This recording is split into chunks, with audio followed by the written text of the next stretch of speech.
কোন সুশাসন? গন্ডাছড়ায় 4টি প্রশাসনিক অফিসে তালা ঝুলিয়ে দিল ক্ষুব্ধ নাগরিকেরা। বেহাল রাস্তার মেরামতের দাবি নিয়ে প্রথমে পথ অবরোধ করার পর ঘটে ধুন্ধুমার কাণ্ড। পথ অবরোধকারীরা প্রশাসনিক কর্মকর্তাদের কাণ্ডজ্ঞানহীনতার এবং অমানবিকতার চিত্র দেখে ক্ষিপ্ত হয়ে ওঠে পথ অবরোধকারীরা।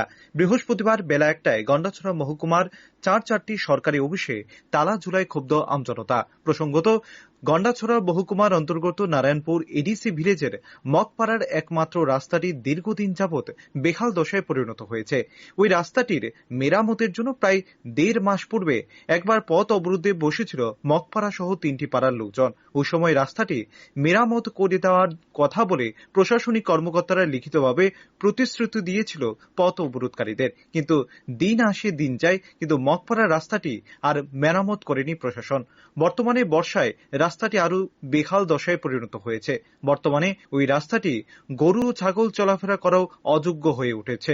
ফলে বৃহস্পতিবার পুনরায় রাস্তাটি মেরামতির দাবি নিয়ে গন্ডাছড়া মহকুমার নারায়ণপুর চৌমুহনী বাজারে সকাল 6টা থেকে পথ অবরোধে বসে মগপাড়ার সম্মিলিত নারী পুরুষ।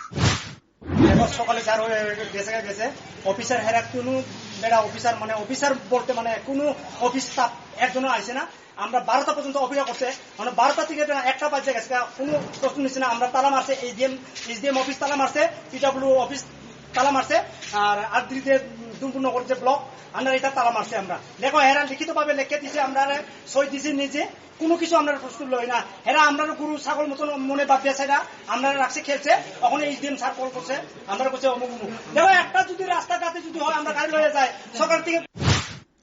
কিন্তু দুপুর 12টা পর্যন্ত কোনো প্রশাসনিক কর্মকর্তাই অবরোধস্থলে আসার প্রয়োজন মনে করেননি। ফলে প্রশাসনিক কর্তাদের অমানবিকতার চিত্র দেখে ধীরে ধীরে অবরোধকারীদের মধ্যে উত্তেজনা ছড়াতে থাকে।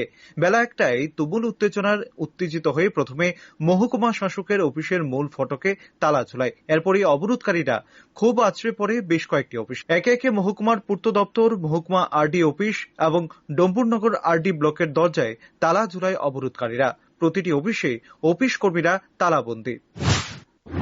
রাস্তা জাম যায় না, এটা যায় 20 টাকা 25 টাকা যায় পরে ব্লকে আন্ডারে অতটুকু আয় আমরা লিখিত ভাবে দিয়ে দিছে, কোনো জবাব দেয় না হেরা। আমরা বলছি আরে বানাই দিব লাস্টে দিয়ে কিনা কয় ফান্ড বলে নাই ব্লকে। ব্লকে ফান্ড নাই থাকলে তোমরা আপাতত আমরা চলনের লেগে ব্যবস্থা করে দাও, এটা তো এই ব্যবস্থা করে দেয় না। আমরা কালকে আয়ার হয়ে গেছে, কোনো পাত্তা নাই। এটাও আমরা আজকে যদি কাজ করে যদি না দেয়, মানে যদি আমরা রাস্তাঘাট যদি কাজ না করে দেয়, আমরা এটা তালা বন্ধ করে থাকবো, অফিস বন্ধ থাকবো, অফিস 1 মাস পর্যন্ত অবরোধ থাকবো। কাজ চলতো না ততদিন পর্যন্ত। বর্তমান রাজ্য সরকার যেখানে ঘর ঘর সুশাসন এবং উন্নয়নের বহুমুখী পরিকল্পনা নিয়ে কাজ করছে, সেখানে প্রশাসনিক অফিসের কর্মসংস্কৃতি কেন এমন হবে? জনগণের প্রশ্ন এটাই। গন্ডাছড়ার সাপ্তাহিক হাটবার সংগৃহীত হয় এই ঘটনা দেখে গোটা এলাকায় চাঞ্চল্য সৃষ্টি হয়, কিন্তু জনমনে একাধিক প্রশ্ন। বৃহস্পতিবারের এই ঘটনার জন্য দায়ী কে? এর দায়ভার কে নেবে? Bureau report, rising Tripura.